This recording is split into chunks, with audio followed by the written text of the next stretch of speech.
S-125 Neva Pečora, NATO oznaka SA-3 Goa, je sovjetski protivvazdušni raketni sistem kojeg je 60. godina 20. veka dizajnirao Aleksej Mihajlović Isajev da dopuni raketne sisteme S-25 i S-75. Ima kraći efektivni domet po visini i daljini od svojih prethodnika, a takođe i leti sporije, ali zbog dvostepenog dizajna efikasniji je protiv ciljeva koji manervišu u vazduhu. Takođe u mogućnosti da angažuje manje ciljeve od prethodnih sistema, kao i moderniji sistem mnogo je otporniji na elektronska odmetanja od prethodnika.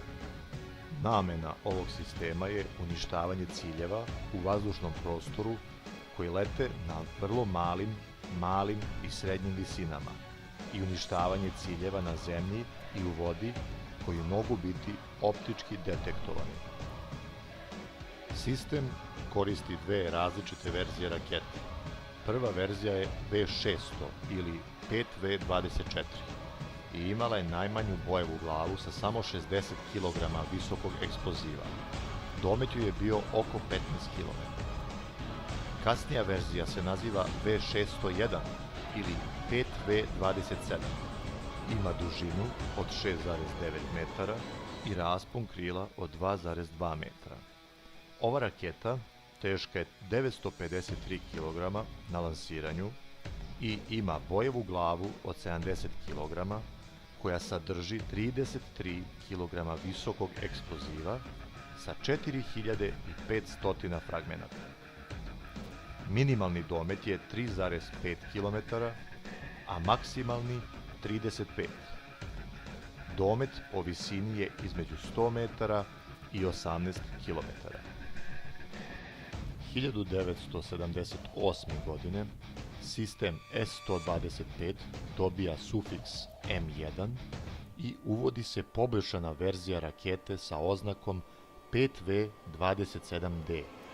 U ranim 80. godinama za svaki sistem ustanovljeni su 1 do 2 radar simulatora koji su služili kao mamac u borbi protiv antiradarskih projektila. Lansere prati kamion sa komandnom prikulicom i 3 primarna radarska sistema.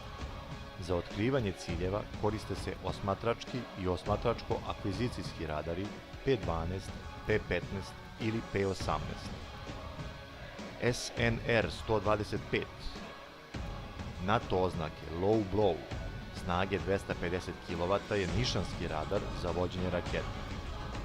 Ovaj radar radi u dva režima. Prvi je dometa 40 km, a drugi do 80 km.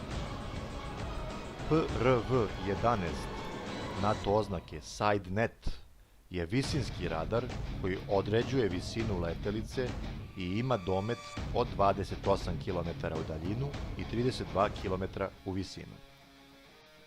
Osnovna taktička jedinica sistema S-125 jeste divizion sa 4 lansera oznake 5P-73 sa po 4 rakete i već pomenutim radarima.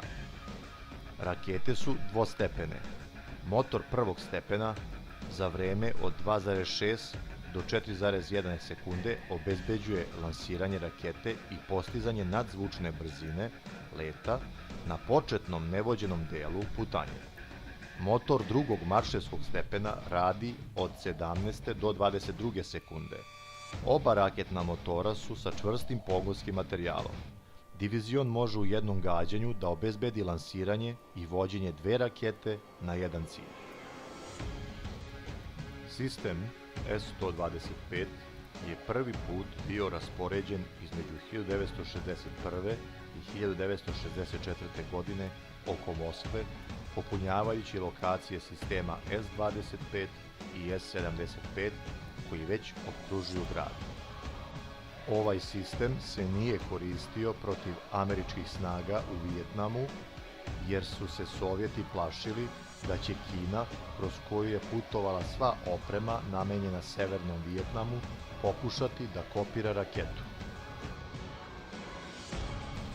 1980. godine Za vreme napada Južnoafričke republike na Angolu, nacionalno ratno vazduhoplovstvo Angole je koristilo ovaj sistem protiv južnoafričkih miraža.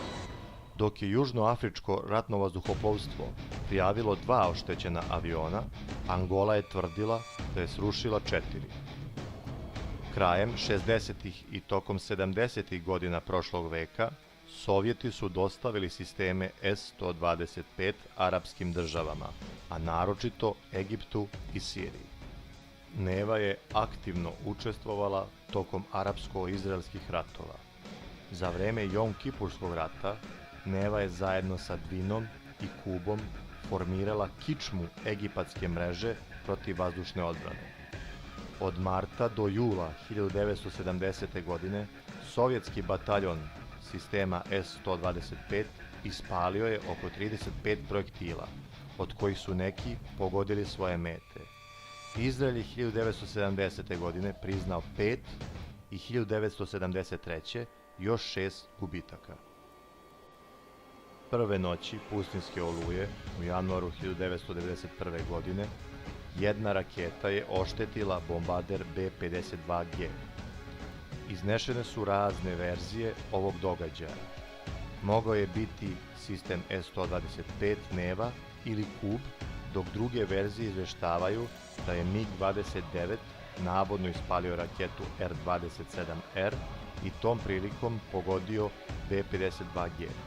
Međutim, vazduhoplovstvo Sjedinjenih Američkih Država osporava ove tvrdnje, navodeći da je bombarder zapravo pogođen prijateljskom vatrom.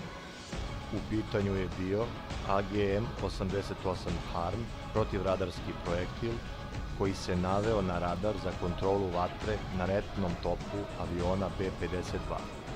Ubrzo nakon ovog incidenta, general George Lee Butler je objavio da će se repni položaj sa posadom eliminisati, a topovi trajno deaktivirati sa bombardera B-52, počevši od 1. oktobra 1991. godine. Kod nas, 2 raketna diviziona naoružana sistemima S-125M Neva-M nalaze se u sastavu 250. raketne brigade protivvazdušne odbrane. Divizioni Neva-M su od 1982. godine do reorganizacije provedene u 2007. godini bili raspoređeni u prsten oko Beograda sa zadatkom odbrane šireg reona glavnog grada. 27. marta 1999. godine, za vreme rata, 250 raketna brigada 3. bataljona Jugoslovenske armije opremljena sistemima S-125 uspela je da obori stealth avion F-117 Nighthawk koji je pao blizu sela Buđanovci, oko 45 km od Beograda. Pilot ovog aviona, potpukovnik Dale Zelko, uspeo je da se katapultira. Neva je takođe zaslužna i za obaranje aviona F-16, čiji pilot, potpukovnik David L. Golfin, komadant 555. Vinga, baš kao i potpukovnik Zelko, uspeo je da se katapultira i kasnije spasen u operaciji borbenog spasavanja.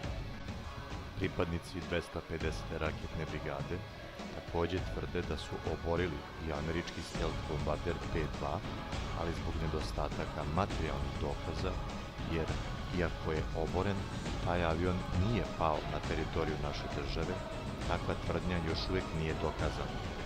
Ako pogledamo i drugu stranu medalje, nekako baš posle bombardovanja, Amerikanci su objavili da u svom inventaru imaju jedan manje avion ovog tipa.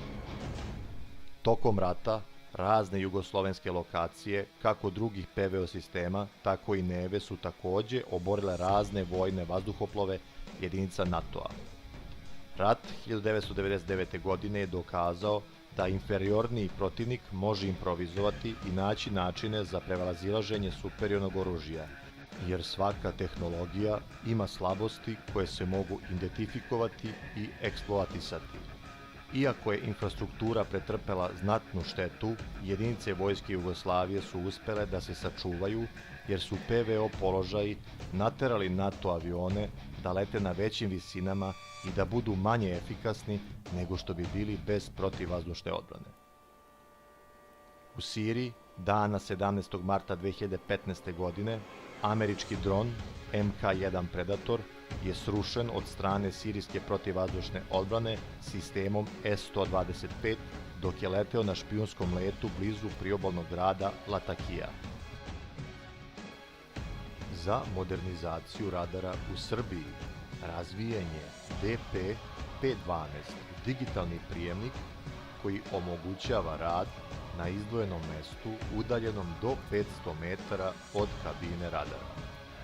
U planu je modernizacija raketnog sistema NEVA-M na standard sa oznakom NEVA M1T, prilagođena za preživljavanje i dejstva u uslovima snažnog elektronskog ometanja i prevladavanja protivnika u vazdušnom prostoru. Pasivno otkrivanje ciljeva obezbeđuje se ugradnjom optoelektronskog senzora, termovizijske kamere i laserskog daljinometra.